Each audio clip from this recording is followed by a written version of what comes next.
November 20 உத்தரிக்கிற ஆத்துமாக்கள் மாதம். தினமும் 3 அருள் நிறை ஜெபத்தை குறிப்பிட்ட ஒரு கருத்துக்காக ஒப்புக்கொடுப்போம்.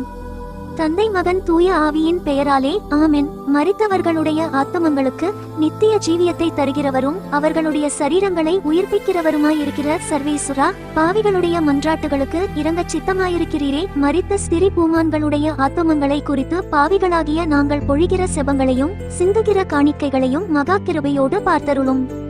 அந்த ஆத்துமாக்கள் உத்தரிக்கிற வேதனைகளிலிருந்து மீட்கப்பட்டு மோட்சத்தின் மங்காத மகிமையை தரித்து பேரின்ப வெள்ளத்தில் அமிழ்ந்து உம்மிடத்தில் என்றென்றைக்கும் வாழ வரும்படிக்கு செய்ய வேண்டுமென்று தேவரீரை பிரார்த்தித்துக் கொள்ளுகிறோம் சுவாமி. ஆமென். அருள் நிறைந்த மரியே வாழ்க, ஆண்டவர் உம்முடனே, பெண்களுள் ஆசி பெற்றவர் நீரே. உம்முடைய திருவயிற்றின் கனியாகிய இயேசுவும் ஆசி பெற்றவரே. புனித மரியே, இறைவனின் தாயே, பாவிகளாயிருக்கிற எங்களுக்காக இப்பொழுதும் எங்கள் இறப்பின் வேளையிலும் வேண்டிக் கொள்ளும். ஆமென். அருள் நிறைந்த மரியே வாழ்க, ஆண்டவர் உம்முடனே, பெண்களுள் ஆசி பெற்றவர் நீரே. உம்முடைய திருவயிற்றின் கனியாகிய இயேசுவும் ஆசி பெற்றவரே. புனித மரியே, இறைவனின் தாயே, பாவிகளாயிருக்கிற எங்களுக்காக இப்பொழுதும் எங்கள் இறப்பின் வேளையிலும் வேண்டிக் கொள்ளும். ஆமென்.